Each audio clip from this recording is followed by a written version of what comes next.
From KMOV, this is News 4 at 10. After their exhaustive review of the evidence, the grand jury deliberated over 2 days, making their final decision.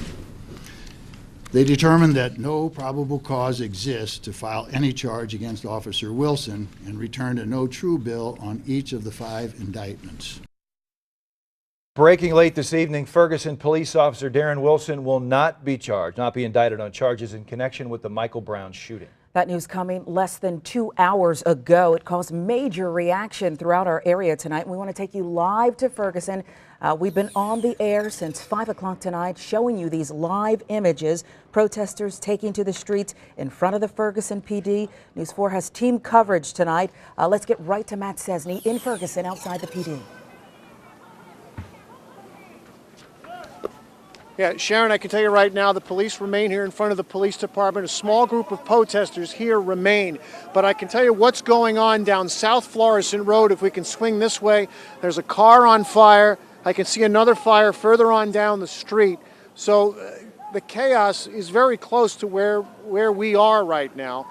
St. Louis County Police and the Missouri Highway Patrol remain stationed here right in front of the Ferguson Police Department and Fire Department. They are kind of in a hold and standing position with their armored vehicle here, the police in their riot gear. Not many protesters are here. They were driven away by all of the tear gas that was dispersed throughout this street within the last hour. There is still a trace of that tear gas in the air, but that also has been moved out by the breeze, but not many protesters have returned here. We have heard reports about some windows being broken and some looting going on in this immediate area of Ferguson. At least one strip mall that's across the street from the police department has had one window broken. We can't have any idea as to what kind of arrests or what kind of injuries may have occurred, but again, it seems as if that area down there where that car fire is burning seems to be an area of concern. We haven't seen the fire department come in and move, which is interesting. They just seem content to let that car burn out there in the middle of the street. And again, some demonstrators returning again back here to the police department. But police remain in a standing position right now, I guess waiting to see what the next move from the demonstrators will be. But a very chaotic hour out here in the aftermath of that grand jury announcement here on this part of South Florissant in front of the Ferguson Police Department. Live in Ferguson, Matt Cesney, News 4. All right, Matt, thank you. We want to acknowledge our viewers in Kansas City watching us tonight via KCTV. That's the scene in Ferguson, rather. Let's head to South St. Louis, I-44 in Grand. Ray Preston's been reporting from that area. And Ray, we understand part of I-44 has been shut down now for protesters. Steve, it happened just a few minutes ago. Interstate 44, both eastbound and westbound, is now shut down. Go ahead and take a look for yourself. Again, we are at Grand and I-44. You can hear the police sirens. Police are moving into some sort of position, I suppose. I don't know what their plan is now. Now, this is something people were afraid would happen this evening, because what happened was the group had gathered first at Grand and Shaw. There was some chanting. There's a little bit of, there were a few comments made. Then the group marched south down there to Hartford, rather, in Grand, which is the business district there on South Grand. One young man with a bullhorn said that we're going to march up and down as long as police will let us in the streets. We're going to stay in the streets if it looks like someone may be injured, or if they won't let us march in the streets anymore. He said we will then move on to the sidewalk so everybody is safe. Then the group started marching back up north here again. And then this time they went beyond Shaw and they went all the way to Interstate 44. They spilled out onto the highway. Thankfully, no one was injured when the crowd went onto the highway, but you can see there's an 18-wheeler down there. There's a couple other vehicles stopped as well. So far, no one is assaulting or pounding on the cars or anything like that we can see. But you can see, hey, Brian, you've seen the westbound traffic there now. They are gathered around the car, hands up. There's chanting. We're still waiting to see if there's any sort of reaction from the police. Obviously, the police do not want this to go on for very long at all. I'm seeing, Brian can look way down there, I'm seeing someone now turning around on the interstate. He was headed west, and now he just did a U-turn on the interstate. Now he or she is going back the other way. You can hear the chanting. We've got a couple of the demonstrators down there by the 18-wheeler. I think we can see that they are standing on a rooftop of a vehicle as well. Now, we don't know, that might be someone involved with this highway shutdown even. I mean, it's possible that some of the drivers were in cahoots with the crowd, and they may have slowed down traffic and then brought it to a stop to allow the demonstrators to go onto the highway itself. That's the scene in South St. Louis where Ray Preston's reporting live. You see protesters blocking I-44. I want to take you back to Ferguson. Sky Zoom 4 has been over the scene of Ferguson all evening. And a second police car actually on fire just south of the Ferguson Police Department this evening. Well, we're going to stay with this video for a moment. I see police lights. Now we're going back to Ferguson. This is Matt Cesney's crew. And let's bring in Matt Cesney live in Ferguson again. Matt, what's the latest there? Yeah. Well, Steve, those armored vehicles from the county PD have turned around and are now facing, I believe, south on South Florissant towards where that burning police car is. They're not moving. They've just repositioned themselves. Behind those armored vehicles on the sidewalk are police on foot in helmets and shields. As I look in the foreground, I see a group of clergy. They're wearing orange hats and orange vests. They're trying to move about the crowd, obviously doing their best to try to keep the peace. We have heard shots being fired here within the last hour, within the area, I should say. A couple were close by, but definitely we did hear gunfire in the area within the last hour. This crowd has gotten much smaller than when it was during the announcement from the prosecuting attorney, Bob McCullough. If you remember the pictures, there were people all over the street in every different direction. I'm hearing something firing off in another direction. It didn't sound like gunfire. I don't quite know what that was, but every little noise can make you a little jumpy at this point. But there's no reaction from the police to it. We are just kind of waiting and watching. As I mentioned, there's a small group of protesters that are remaining. They're kind of standing around watching the police. I continue to watch that fire burn down the street. But for the most part, after all the tear gas and all of the muscle that the police showed when they moved in, they are kind of in a standby position right now.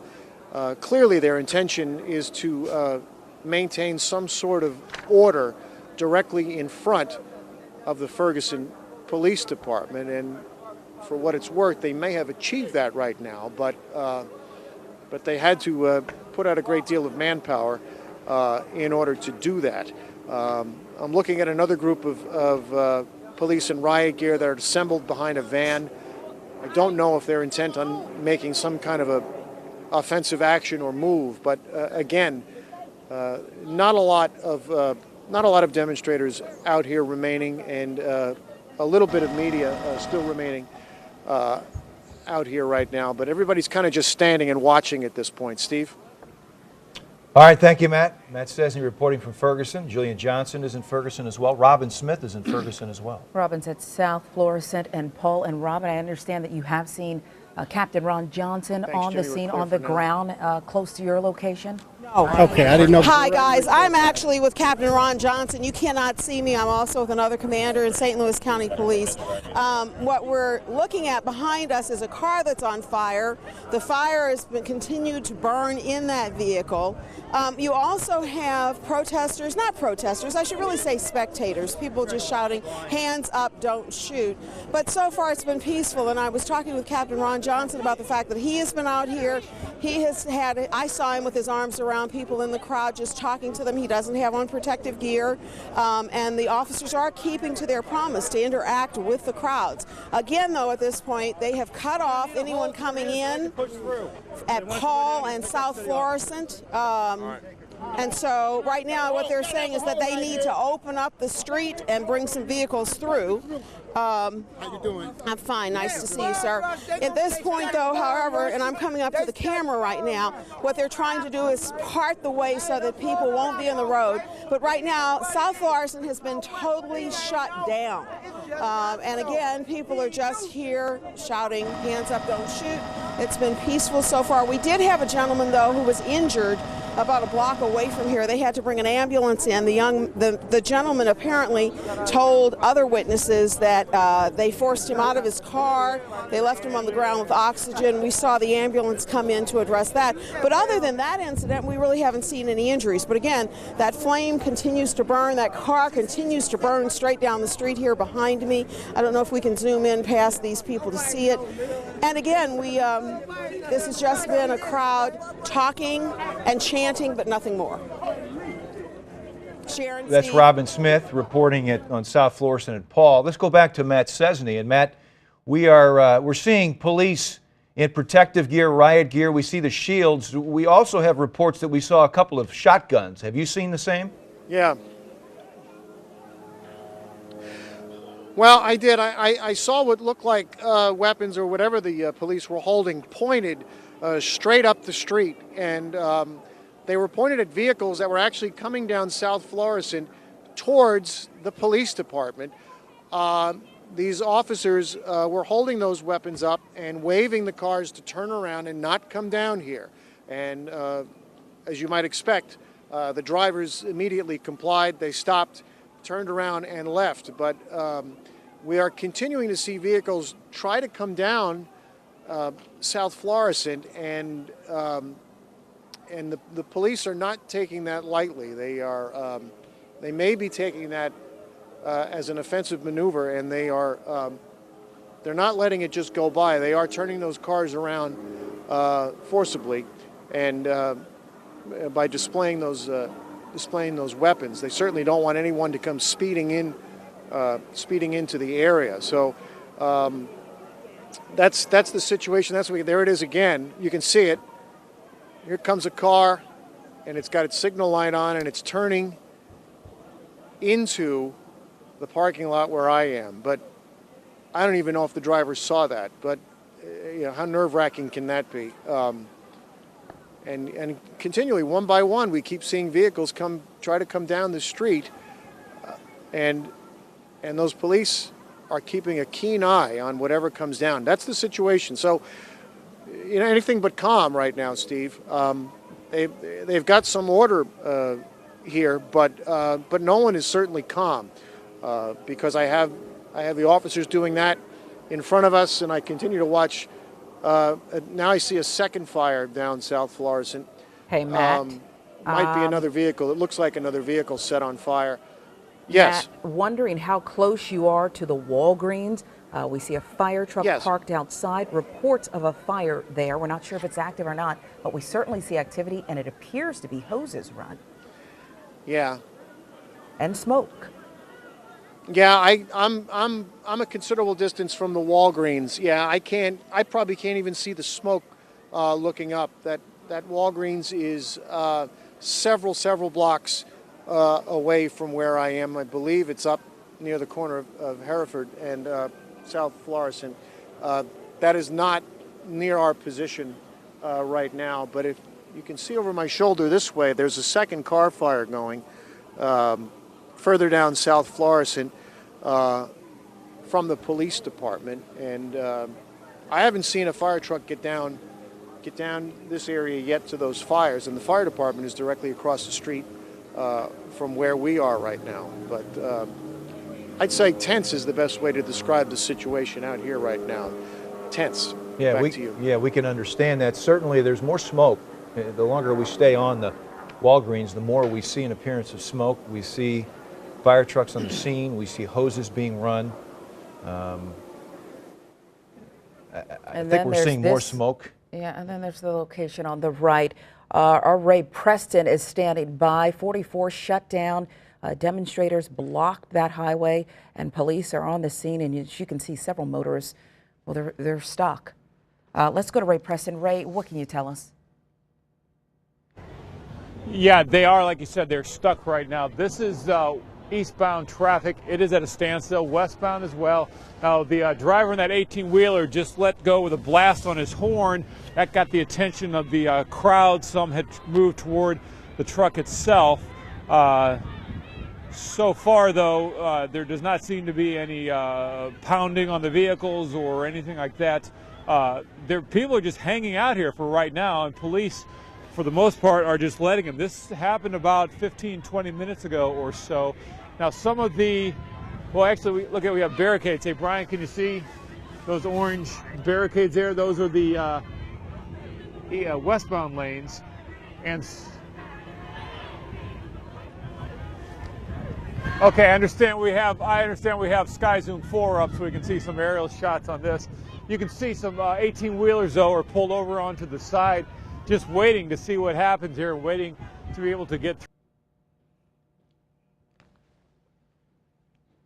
All right, our Ray Preston is on the scene, on the ground, close to that protest there.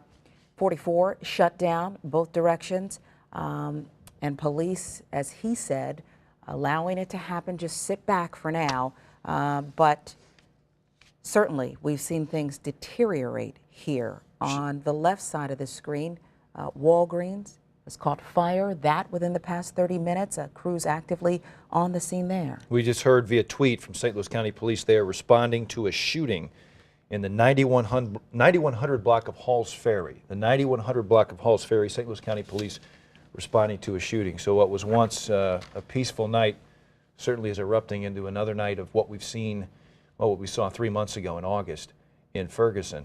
The shutdown on I-44 on your right, aerials of a Walgreens that appears to be on fire. At least there's a fire inside somewhere at that Walgreens in Ferguson. And now St. Louis County Police responding to a shooting in the 9100 block of Halls Ferry. For months, and you see the smoke there on the left side of your screen, that's Walgreens on fire apparently. A beauty shop on fire as well. We've learned for many months there were fears that this night would play out like that, but hopes that it wouldn't. But as you said, things quickly deteriorated after the announcement from Bob McCullough, the prosecutor. Yeah, Sharon, I'm reminded of a story we did last week with some safety experts about if you get caught up in protest when you're in your car, and obviously there are some people in that situation. I reported that around story. You reported that story. You know, what the safety expert said a couple of things. He said, chief among them, stay in your car. Do not get out of your car. Stay in your vehicle. Honk the horn in succession 3 times. Pause. Do it again. That alerts police so they'll know exactly where you are, and it'll help them find you. Don't engage. If you have, say, pepper spray on you, not a good idea to roll down the window and attempt any kind of confrontation with a demonstrator. Most demonstrators are peaceful. They want their voices heard. Most people aren't bent on violence, but of course, that's not everybody.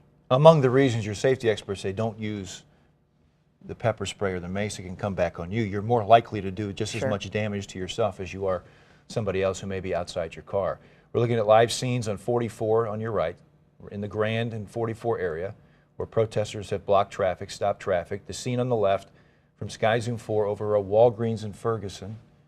That's a Little Caesars. That's a Little Caesars on fire. I'm sorry. We've seen the Walgreens. That's Little Caesars. We've seen multiple fires in Ferguson. We've seen at least 2 cars on fire in Ferguson as well. This coming just a couple of hours after the announcement made by St. Louis County Prosecutor Bob McCullough, announcing that the grand jury in the investigation of the Michael Brown shooting found no reason to indict, did not find probable cause to indict Officer Darren Wilson on any of the 5 charges he could have faced. We have crews throughout the area, and I do mean everyone is being tapped tonight. And we have someone working to get to this location, that Little Caesars restaurant, now fully engulfed in flames. And I do not see fire crews on the scene yet. They're taxed. We know they're at Walgreens. We've had 2 reports of car fires, potentially more. So they are stretched tonight and working to maneuver around demonstrators, perhaps too, who have shut down parts of 44. Parts of South Grand also shut down. Yeah, we saw businesses as far back as 2 or 3 weeks ago boarding up, bracing for the grand jury announcement. We did the story. Some businesses didn't want to board up, but they were forced to do so by their insurance companies, who said, if you don't do it, if you don't follow our advice, we may not cover you should something happen. We saw this kind of thing go on in August. This Little Caesars is now fully engulfed. And we saw literally businesses hanging on by a thread after the first round of protests because of looting, because of damage to the store, the combination of both. You know, so many of these stores live by such a small margin of profit here. Losing inventory alone, losing an entire store worth of inventory, can tip them in the side of going out of business. And insurance doesn't cover it, doesn't cover much of it. Some of it, yeah, it was interesting. It was hit and miss. We've done the story. One of the interesting stories was one of the markets that was hit and looted was stolen. They had about $16,000 worth of lottery tickets stolen and looted. The state wanted them to be responsible for it. We spoke with their attorney, yeah. Obviously, they didn't feel that was right or just, and I think that's still to be determined how that plays out. But a lot of these businesses, you know, live day to day, week to week, month to month, and situations like these certainly don't help them with the bottom line and trying to keep their doors open. If you're just joining us, Officer Darren Wilson not indicted tonight. The prosecuting attorney, Bob McCullough for St. Louis County, making that announcement in really an hour-long news conference with reporters. He addressed the greater area, the country, really the world, to explain why there was no true bill returned against Officer Darren Wilson. And right after that, we immediately saw things deteriorate in Ferguson and now in South St. Louis. And we have crews throughout the area monitoring it. What you're seeing burning on the right side of your screen is a Little Caesars restaurant. We saw smoke and then more flames, and now it's fully engulfed. And we still do not see fire crews on the scene just yet, but they perhaps are at the Walgreens, Steve, in Ferguson. On the left, you see the scene from I-44 where protesters have blocked the highway in the area of Grand. Now, let's go to Chris Nagus. He's live in Clayton at the St. Louis County Justice Center. We're going to let Chris talk while you still see the video of Ferguson and South St. Louis. Chris, what's the scene there in Clayton tonight? Steve, well, I'm happy to report that the scene here in Clayton is calm. We have not seen any of the trouble, nothing similar to what we're seeing in other parts of the St. Louis metropolitan area tonight. You know, I can tell you, I've been watching these images along with you and Sharon tonight. They really are unbelievable as we watch what's unfolding in Ferguson and then over there at I-44 near Grand. Now, I can tell you there was a group of people, they were out here when that decision was reached, when that was announced. There were some people that were disappointed by that. There was one man, a protester out here in Clayton who was on South Central that was arrested for throwing what I thought were rocks at a county building, but as I found out later from some of the people who were tweeting me, telling me that they were actually eggs that he was throwing at that county building. One man that was upset out here, but nothing by comparison to what's happening in Ferguson and over there on the south side at I-44. You know, I've been thinking about my colleagues tonight and their safety, reporting in those areas, and all of the people that are out there this evening, hoping that people will remain safe. I spoke with State Senator Jamila Nasheed. She was out here as the decision was announced. She said she was disappointed. I said, will you now accept this decision by the grand jury? And she said, well, accepting, that's basically not up to her, but what she was hoping to emphasize is that people would remain peaceful, that people would heal, begin the process of moving on. She was optimistic that you would not see images like the ones that we're seeing tonight. And unfortunately, we are seeing those images in Ferguson and other areas around the region. Of course, we're going to continue to monitor the situation here in Clayton, but which I can tell you standing here, I mean, it is very calm. I'm on Carondelet. It's closed right now at South Central. No traffic in this area because it was barricaded in anticipation of potential protesters showing up here tonight, but that has not materialized in this area. That has not happened. So Steve and Sharon, of course, I'm going to send it back to you guys, but we're going to continue to monitor the situation here and throughout the region. Chris Nagus in Clayton, where he reports things are peaceful right now. That is not the case in Ferguson right now. That Little Caesars restaurant burning out of control. On the left, parts of 44, both directions shut down by protesters.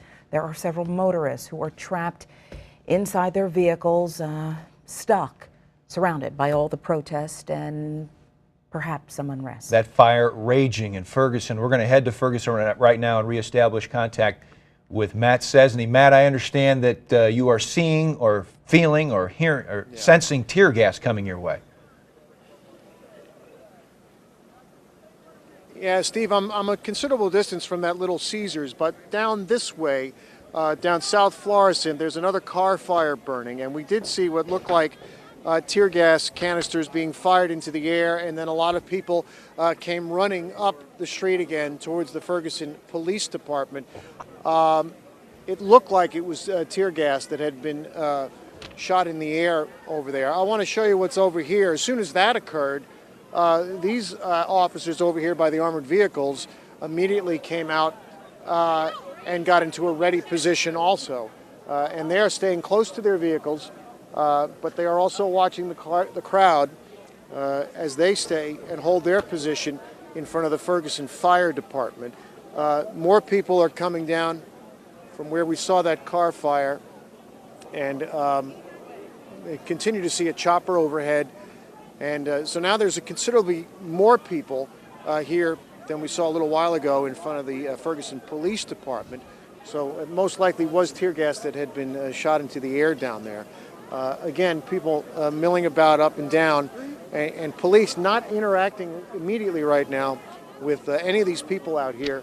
They are just either alongside or behind their vehicles, holding their position in front of the Ferguson Police Department.